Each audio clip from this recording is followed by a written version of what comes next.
और नाज़रीन, ये जो लेटेस्ट सैंक्शन इम्पोज किया जा रहा है अमेरिका की जानिब से, इस पर गुफ्तगू करेंगे। ये क्या बता रहा है और क्या सारी जो तमाम पाबंदियां हैं और ये जो कोएजन मूव्स हैं अगेंस्ट पाकिस्तान सिर्फ पाकिस्तान ही के लिए, बाकी खित्ते में और दीगर जो ममालिक हैं बिलखुसूस भारत, उसके लिए रवैया जो है वो अमेरिका का बिल्कुल एक फ़र्क नज़र आता है। ये हमें क्या बता रहा है और इसके कॉन्सिक्वेंसेज अब आगे क्या नज़र आते हैं, इस पर गुफ्तगू होगी। डॉक्टर रिफत हुसैन साहब हमें ज्वाइन कर रहे हैं, बैनुल अक़वामी उमूर के माहिर हैं आप। डॉक्टर साहब अस्सलाम वालेकुम।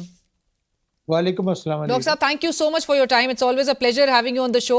डॉक्टर साहब, जिस तरह का ये एक गुज़िश्ता रात ये एक डेवलपमेंट सामने जिस तरह से आई है, एक तहलका ज़रूर मचाए, ऑल्दो हमने एक बड़ा हमारा एक बिफिटिंग रिस्पांस और बड़ा टाइमली रिस्पांस हमने भी दफ्तर ख़ारजा की जानिब से जो आया है सामने, लेकिन ये मूव हमें क्या बता रही है?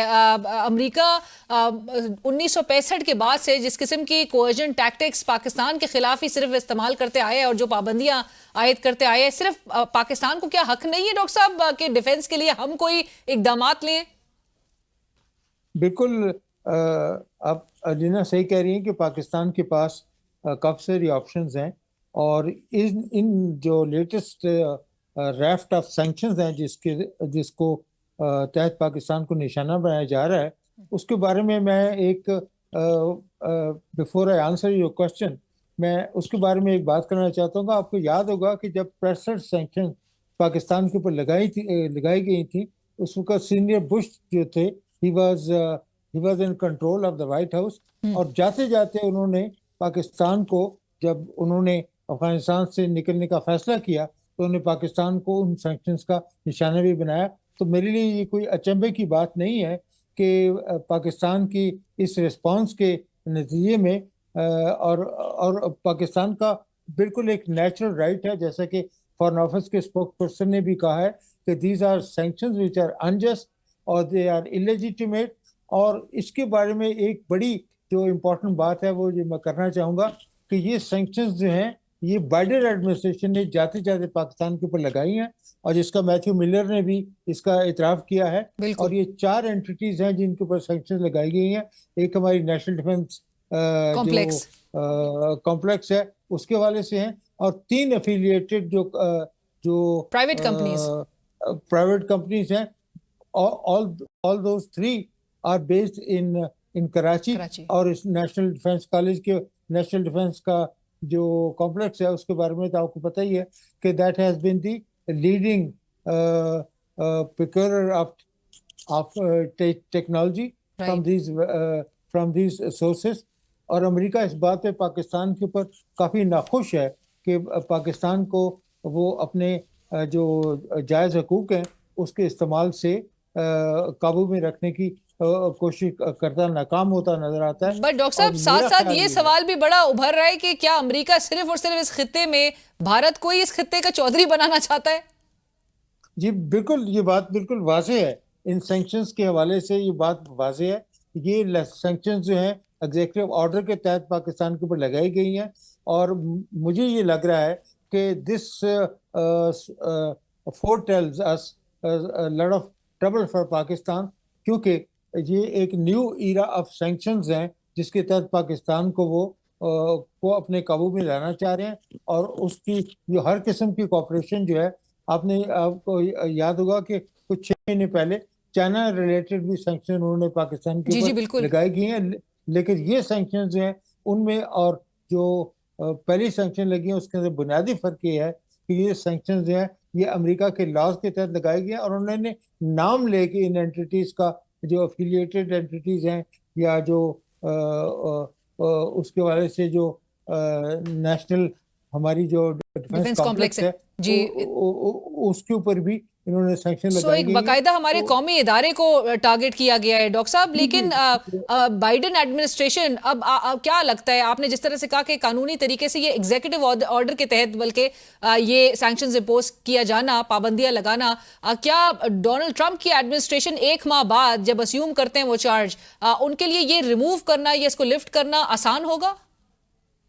जी बिल्कुल, चूंकि एग्जीक्यूटिव ऑर्डर के जरिए है तो वो अमेरिकी जो सदर है उसके पास इख्तियार होता है कि वो उस ऑर्डर को कैंसिल कर दे या उसको इम्प्लीमेंट ना करे, या उसके हवाले से जो भी वो समझते हैं कि उनकी दानिश में बायस कोर्स है उनके लिए, लेकिन इसकी वजह से खतरे की घंटी बजा दी गई है। और पाकिस्तान को मेरे ख्याल में should be prepared for a new era of sanctions, US sanctions, जिनका बरह रास्त ताल्लुक जो है वो प्रोलिफरेशन से है और लॉन्ग रेंज प्रोलिफरेशन के हवाले से उन्होंने इन तीनों एंटिटीज का जिक्र किया है जो कि कराची में है, और फिर हमारा जो नेशनल डिफेंस कॉम्प्लेक्स है उसके हवाले से इस्लामाबाद बेस्ड है, और वो they are responsible for ensuring the safety and security of Pakistan programme.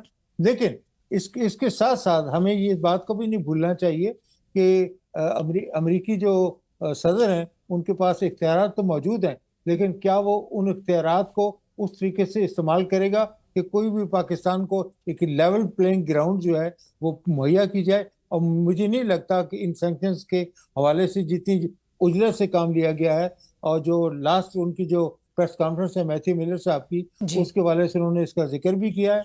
तो मेरा नहीं ख्याल कि Pakistan should take it easy, और पाकिस्तान शुड प्रोटेस्ट, और वो पाकिस्तान को डिप्लोमेटिक सपोर्ट भी जो चाइना जैसे ममालिक से वो हासिल वो करने की हासिल हो कोशिश है, सकती है, वो बट भी बिल्कुल जिस तरह का ये वो इकदाम भी है डॉक्टर साहब, जो ताकत का तवाजुन है उसको बिगाड़ने की बाकायदा तौर पे अब ये साजिशें बिल्कुल अब जी। ये हमें फोरफ्रंट पे नजर आ रही हैं होती हुई पाकिस्तान के अगेंस्ट। आप क्या समझते हैं डॉक्टर साहब, मतलब इन हालात में जहां पाकिस्तान ऑलरेडी अपने इंटरनल चैलेंजेस से निमट रहा है, एक political instability at its peak पे नजर आ रही है, इकोनॉमिक इंस्टेबिलिटी है, सो ऐसे वक्त में क्या आपको लगता है, आप क्या एंटिसिपेट कर रहे थे इस किस्म की मूव कि जहां पर इसको फायदा हमारे इंटरनल इंस्टेबिलिटी को फायदा बनाते हुए, एक्सप्लॉइट करते हुए इस किस्म के हमें सैंक्शंस का सामना करवाया जाएगा? जी बिल्कुल, मेरा तो इसमें कतई तौर पे कोई इख्तिलाफ नहीं है इस नुक्ता नज़र से जिसका आप इयादा कर रही हैं।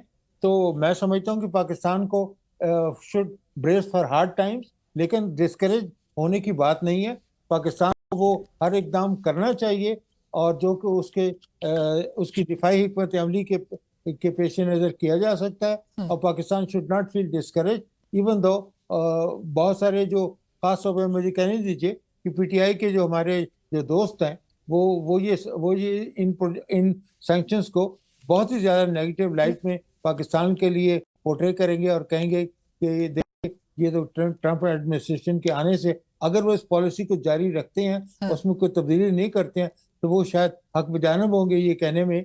कम से कम अमेरिकन जो उनकी लॉबी है वो बड़ी खुश होगी इस बात से कि Pakistan is now coming under heavier and more direct bilateral American sanctions. तो जो इसके हवाले से हमें थोड़ा सा जो वरिड होना चाहिए, और इसमें किसी कोई अमेरिका को हम अपना दोस्त समझते रहे हैं, और हमने पिछली हुकूमत ने भी कोशिश ये किया कि पाकिस्तान और जो अमेरिका के ताल्लुकात हैं उनको इवन कील के ऊपर लाया जाए। लेकिन इन सैंक्शंस के हवाले से, और जो प्रीवियस सैंक्शंस भी पाकिस्तान के ऊपर लगी हैं, और एक दफ़ा मुझे याद है कि डॉक्टर मलिया लोधी ने बड़ा अच्छा एक लफ्ज़ इस्तेमाल किया था, और बोरोइंग फ्रॉम आवर वर्ड्स, उसने कहा कि Pakistan has the distinction of being the most sanctioned ally of the United states. तो ये उसके बारे में हमें कोई किसी किस्म के मुगालते में नहीं रहना चाहिए, और हिंदुस्तान के हवाले से उनको एक स्कॉट फ्री जो जिसको कहते हैं एक फ्री हैंड उन्होंने दिया हुआ है। उनको टेक्नोलॉजी भी सेल कर रहे हैं, ट्रेड और जो ट्रेड के हवाले से भी उनके ऊपर हर किस्म की जो खुली छूट उनको दी हुई है। तो पाकिस्तान को मेरे ख्याल में अपना नुक्ता नजर पेश करना चाहिए। राइट। और डॉक्टर साहब आखिर में ये जरूर बता दीजिएगा कि पाकिस्तान को वो एक जो यूनिफाइड आवाज है, चाहे वो ये मामला हो या दीगर मामलात हो, उसके लिए एक ठोस आवाज की किस हद तक जरूरत है, सब में एक यूनिटी की किस हद तक जरूरत है, कि क्योंकि ये पाकिस्तान का मुकदमा है, पाकिस्तान के लिए ये बात होनी है, ये इसमें कोई सियासी जमातें या अलग अलग ये आवाजें नहीं होनी चाहिए, ये किस हद तक जरूरी है और उसको कितने शिद्दत से यकीनी बनाने की जरूरत है? जी, इसकी तो बड़ी सख्त जरूरत है, और हमें मेरे ख्याल में यकजा होके हमें इस अमेरिकन जो सैंक्शन का जो प्रेशर जो है जो पाकिस्तान के ऊपर इस वक्त अमेरिकी हुकूमत लादने की कोशिश कर रही है उसका मुकाबला करना चाहिए। और उसके हवाले से कि हमें भी instead of speaking with divided voice you should try to forge a unity and we should speak with one voice, और यही पाकिस्तान के लिए जो है वो इस मसले का हल है। लेकिन मैं ये भी बात कहूँगा कि पाकिस्तान के ऊपर जो एक लंबी तारीख है 19 or Pakistan was not the one who brought this proliferation problem to the region. It was actually India. मालिक बुद्धा के नाम से उन्होंने 74 के अंदर जो so called peaceful nuclear explosion किया था, उसके हवाले से उन्होंने अपनी पॉलिसी जारी रखी हुई है। और अफसोस की बात यह है कि इस पॉलिसी को जिस जाराना तरीके से वो पेश कर रहे हैं कश्मीर के हवाले से भी, और जिस तरीके से सैंक्शंस के हवाले से भी, और American lobby will be quite happy with this move by the Biden administration. Right, thank you so much doctor साहब, बहुत शुक्रिया आपके वक्त का। Thank you for joining us. Doctor rain साहब इस वक्त हमसे बात कर रहे थे। माहिर हैं आप बैनुल अक़वामी उमूर के, और जिस तरह से डॉक्टर साहब ने भी कहा कि Pakistan again should brace for some hardships, और जिस किस्म के इकदाम किए जा रहे हैं, और एक सिलसिला है 1965 के बाद से पाकिस्तान के हवाले से इतनी पाबंदियां पाकिस्तान के ऊपर लगाई गई। सो ये अचंभे की बात नहीं थी डॉक्टर साहब जिस तरह से कह रहे थे, लेकिन ज़रूरत इस बात की है कि पाकिस्तान एक यूनिफाइड स्टांस के साथ इस पर आवाज़ उठाए, और जो तमाम डिप्लोमेटिक ऑप्शंस हैं उसको बरोएकार लाते हुए इसको फाइट आउट। अगरचे ट्रबल्स जो है पाकिस्तान के लिए वो नेचुरली जो दीगर एलिमेंट्स होते हैं वो मुल्क में जो डिस्टेबलाइज होने के बड़े ख्वाहिशमंद होते हैं, उनको मुल्क में इंस्टेबिलिटी को क्रिएट करने के लिए बड़े कार फरमा होते हैं, वो बैठे हुए हैं, वो ब्रॉडर कैनवस पे वो यही देख रहे हैं कि पाकिस्तान को किस तरह से डिस्टेबलाइज किया जाए। लेकिन ज़रूरत इस बात की है कि मुल्क की ना सिर्फ सियासत को, मुल्क की मईशत को मजबूत बनाना है, और इस किस्म की पाबंदियों के खिलाफ एक भरपूर आवाज़ उठानी है, और उसके लिए सबको यकजा होने की बहुत अशद ज़रूरत है। प्रोग्राम के टीम और अलीना शिगरी को इजाज़त दीजिए। अल्लाह हाफ़िज़।